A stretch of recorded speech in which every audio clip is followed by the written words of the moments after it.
Welcome viewers, welcome to apparently Arfin YouTube channel.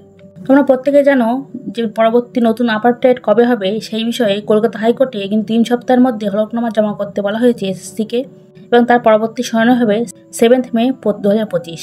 আমরা সবাই জানি যে শেষ আপার প্রাইমারি হয়েছিল 2015 সালে।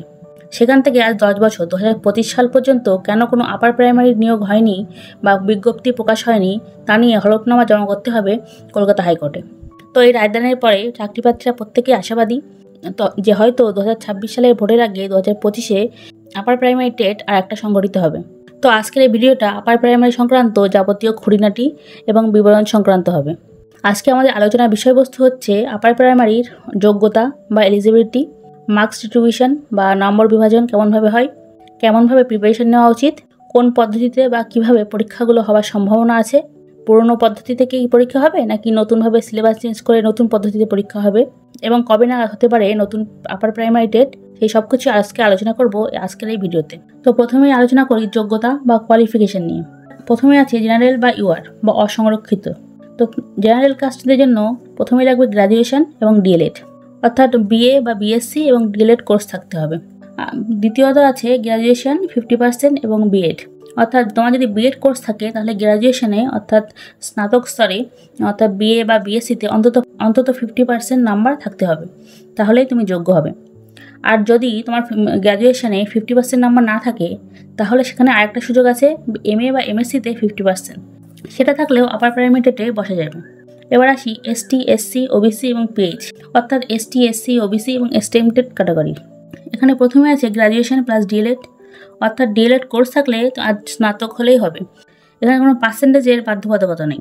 পরবর্তীতে আছে গ্র্যাজুয়েশন 45% প্লাস বিএড, অর্থাৎ তোমার যদি বিএড কোর্স থাকে তাহলে গ্র্যাজুয়েশনে অর্থাৎ এমএ অর্থাৎ বিএ বা বিএসসিতে তোমাকে অবশ্যই 45% নাম্বার পেতে হবে।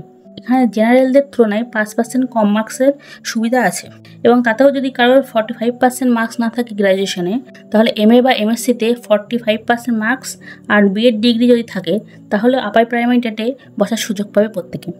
এবার আসি পরীক্ষা পদ্ধতিতে, এক্সাম প্রসিডিওর, আর তার পরবর্তীতে হবে ইন্টারভিউ। অর্থাৎ এখানে টেট সবথেকে গুরুত্বপূর্ণ, যেখানে তোমাকে বিভিন্ন সাবজেক্টের ওপর পরীক্ষা দিতে হবে এবং সেটা কোয়ালিফাই করলে তবেই তুমি সাবজেক্টে বা মেন্সে বসতে পারবে। এবার এই টেটের 150 মার্কসটা কীভাবে নাম্বার বিভাজন হচ্ছে বা মার্কস ডিস্ট্রিবিউশন হচ্ছে সেটা নিয়ে আলোচনা করা যাক। টেটের প্রথমেই আছে শিশু বিকাশ এবং শিশু বিজ্ঞান, অর্থাৎ সিডিবি বা চাইল্ড ডেভেলপমেন্ট যেটাকে বলা যায়, এতে আছে 30 মার্কস। তারপর আছে প্রথম ভাষা, মানে আমাদের বাংলা, কারোর নেপালি, উর্দু, যার যেটা প্রথম ভাষা ফার্স্ট ল্যাঙ্গুয়েজ সেটা হতে পারে, তো সেটাতেও আছে 30 মার্কস। তারপরে আছে সেকেন্ড ল্যাঙ্গুয়েজ বা দ্বিতীয় ভাষা, সেটা হচ্ছে ইংলিশ, তাতেও আছে 30 মার্কস। আর তার পরবর্তীতে আছে যারা আর্টসের স্টুডেন্ট তাদের জন্য আছে সমাজবিদ্যা, এর মধ্যে ইতিহাস, ভূগোল, পলিটি, পরিবেশ এই সমস্ত বিষয়গুলি আছে। এবং যারা সায়েন্সের স্টুডেন্ট মানে সায়েন্স ব্যাকগ্রাউন্ডের তাদের জন্য হবে গণিত ও বিজ্ঞান, ম্যাথ এবং সায়েন্স 60 নম্বর। যার মধ্যে অবশ্যই অঙ্ক, biology, zoology, botany, chemistry, physics সহ সমস্ত বিজ্ঞানের বিষয়গুলি থাকবে। তো এই মিলিয়ে মোট হলো 150 নম্বরের পরীক্ষা। এবার আসি পরীক্ষার সম্ভাব্য সময়। আমরা প্রত্যেকে জানি পরবর্তী আপার টেট কবে হবে সেই বিষয়ে কলকাতা হাইকোর্টে 3 সপ্তাহের মধ্যে হলফনামা জমা করতে হবে এসএসসিকে, এবং সেই সংক্রান্ত পরবর্তী শুনানি আছে 7 মে। হাইকোর্টের তরফ থেকে বারবার এটা জিজ্ঞাসা করা হয়েছে যে কেন 2015 সালের পরে আর কোনো আপার প্রাইমারি এক্সাম হয়নি। তো সেটা নিয়ে 2-3 সপ্তাহের মধ্যে যে হলফনামা জমা দিতে বলা হয়েছে এসএসসিকে, তো আশা করা যায় যে খুব শীঘ্রই এই চাকরি প্রার্থীরা একটা সুখবর পেতে পারে, বা নতুন আপার প্রাইমারি টেটের কোনো বিজ্ঞপ্তি এখনও বের হয়নি, সব কিছুই সময়ের অপেক্ষা। তবে একটা প্রবল সম্ভাবনা আছে 2026 ভোটের আগে একটা আপার প্রাইমারি হবার। তো সেই জন্য অন্তত এখন থেকে এই টেটের প্রস্তুতি এবং নিজের সাবজেক্টটা অল্প অল্প করে পড়াশোনা শুরু করে দেওয়া উচিত।